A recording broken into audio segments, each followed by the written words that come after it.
এই যে বাপুরা, এক গল্প, আমাদের এলাকার গল্প, মুরব্বীদের কাছে শোনা, বহুত পুরোনো দিনের গল্প। এলাকায় এক লোক ছিল, সে খুব খাদ্য রসিক, খাবার দাবার দেখলে তার আর হুঁশ থাকে না, খুব লোভী। আর মনে করো ভালো শোয়ার জায়গা পালেও সেনতে আর ওঠে না। সেই লোক মনে করো একবার গেছে আগে বিয়ে বাড়ি, নতুন বিয়ে বাড়ি গেছে, যাই বিয়ে বাড়ি যে ডায়লগ দিয়েছে, বিয়ে আইসি তোমাদের বাড়ি ঘুরতে, কিন্তু থাকতে পারবো না, আমার খুব কাজ, আমি চলে যাবো। এইসব কথাবার্তা শুনে বিয়ে বাড়ির লোকজন সুন্দর করে আয়োজন করেছে, ভালো ভালো খাবার দাবার, ওই গরুর গোস্ত, হাঁসের গোস্ত, মনে করো দেশি মুরগি টুরগি দিয়ে বিশাল খাবার দাবার আয়োজন, পিঠে পুলির আয়োজন করেছে, করে সুন্দর করে বিয়ের খাওয়াইছে, আপ্যায়ন করেছে। করার পরে কাছে বিয়ে, শোনো আইজো যেহেতু তুমি একদিন না থেকে যাতে পারবা না, আমাদের বাড়িতে তুমি আইজো নতুন, একদিন থেকে তারপরে তুমি যাবা।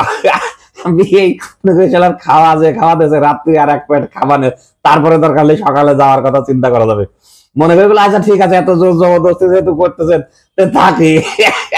রাত্রি মনে করো খুব সুন্দর একটা থাকার বিছানা দিয়েছে, নতুন বিয়ে আইছে, সুন্দর করে পরিপাটি করে বিছানে পাইতে দিয়েছে যে বিয়ে তুমি যা থাকো।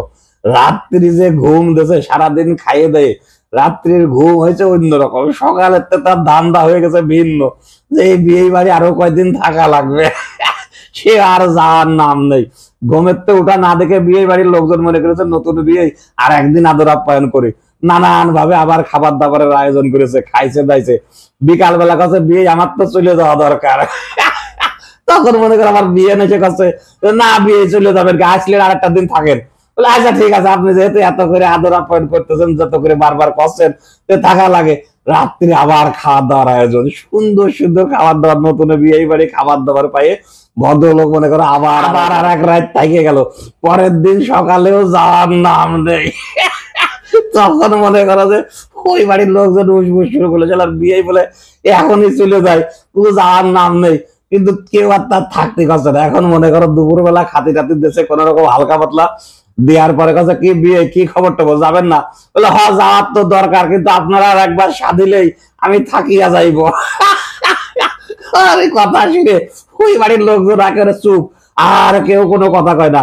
যে বিয়ে যদি আর একবার কয়ে যে বিয়ে থাকেন, তাহলে তো সে আবার থেকে যাবে। এই জন্যই মনে করো যে কেউ কোনো কথা কথা না, খাবার টাবার দিয়ে সবাই মুখ বন্ধ করে চুপচাপ রয়েছে। কিন্তু বিয়ে ওই বাচ্চা কাচ্চার ডাকে আর কয়, শোনো আমার তো চলে যাওয়া দরকার, তোমরা যদি আর একবার একটু আমার সাধো যে থাকো থাকো, তাহলে কিন্তু আমি থাকবো। ওরাও কেউ কিছু কয় না।